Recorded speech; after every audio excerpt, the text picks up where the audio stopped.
শীত তো চলেই এসেছে, ভালোই শীত পড়ছে। আমার আর পিঠা খাওয়া হলো না। প্রতিবার তো মা শাশুড়িরা পিঠা বানিয়ে পাঠায়, বসে বসে আরামে খেয়েছি। এবার কে খাওয়াবে বলেন তো? মেয়েদের কি কোনো কাজ পারে না বলে কথা আছে? না পারলেও পারতে হবে, কারণ মা হয়েছি, কিছুদিন পর শাশুড়ি হব। আমি যদি না পারি, আমি আবার আমার মেয়ে, মেয়ের জামাই, আমি শাশুড়ি হব, তাদেরকে কি করে খাওয়াবো বলেন তো? তো যাই হোক, পারি না বলে কোনো কথা নেই, সব কিছুই নিজে ট্রাই করতে করতে অনেক কিছু শিখে গিয়েছি। দেখা গেছে অনেক রান্না আমি আমার মায়ের থেকে অনেক ভালো পারি। হাই এভরিওন, সবাই কেমন আছেন? আই হোপ সবাই বেশ ভালো আছেন। শীতে পিঠার উৎসব নিয়ে আমিও কিন্তু ভালো আছি। পারি আর না পারি, চেষ্টা তো করতে নিষেধ নেই, আর ট্রাই করতে করতে একসময় হয়ে যাবে। তবে জানি না কি সমস্যা হলো, আজকে আমি অনেক ট্রাই করেছি, আমার কোনোভাবেই পিঠাটা পারফেক্ট হয়নি।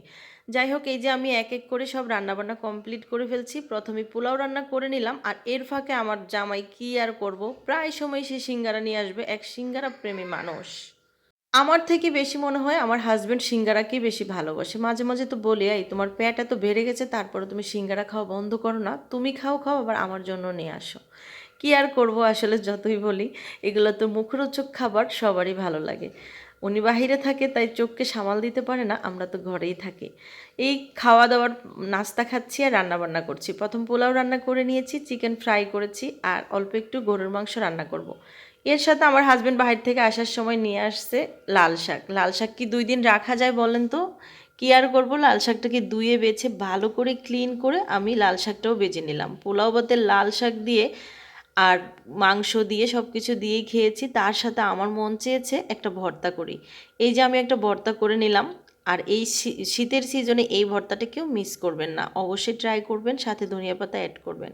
প্রথমে শিমগুলোকে সিদ্ধ করে অল্প কয়েকটা চিংড়ি মাছ দিয়ে পেঁয়াজ, রসুন, কাঁচামরিচ, শুকনো মরিচ তেলে ভেজে পাটায় বেটে নিয়েছি, সাথে ধনিয়া পাতা দিয়েছি। এত বেশি টেস্ট হয়েছিল, মনে হচ্ছিল মাংসকেও হার মানাবে। এই যে পিঠার পর্ব যেটা বলছিলাম, পিঠা পিঠা বানানোর রেসিপিটা আমি শেয়ার করতে এবার কোনোভাবেই পারবো না, কারণ আমার পারফেক্ট হয়নি। আর কেন যে হয়নি আপুরা, আমি নিজেও জানি না। আমার আপুরা অনেক অভিজ্ঞ, আমি জানি। দেখেন, আমার পিঠাটা কোনোভাবেই হচ্ছে না। মেবি চালের গুঁড়ায় প্রবলেম ছিল, কারণ আমি তো একই প্রসেসিংয়ে আগেও বানিয়েছি। আমি অনেক ট্রাই করেছি, তবে কিন্তু সফট হয়েছিল। কিন্তু পিঠাটা কোনোভাবে ফুলতেছিল না। আমি অনেকভাবে ট্রাই করছিলাম, পরে আমার শাশুড়িকে ফোন দিয়েছি, উনি বলে উপর থেকে ভালো করে খোলায় দিব। তো উপর থেকেও দিচ্ছিলাম, আমার পিঠাটা হয় না, নিচ দিয়ে লেগে লেগে যাচ্ছিল। যাই হোক, যেমনই হয়েছে সেটাই আমি এখন দুধে ভিজাবো, কারণ আমার বেবি খাবে বলে আশা করে আছে। আমার তো ভীষণই কষ্ট লাগছে, তবে অতটা খারাপ হয়নি, খেয়েছি, জাস্ট একটু ফোলেনি।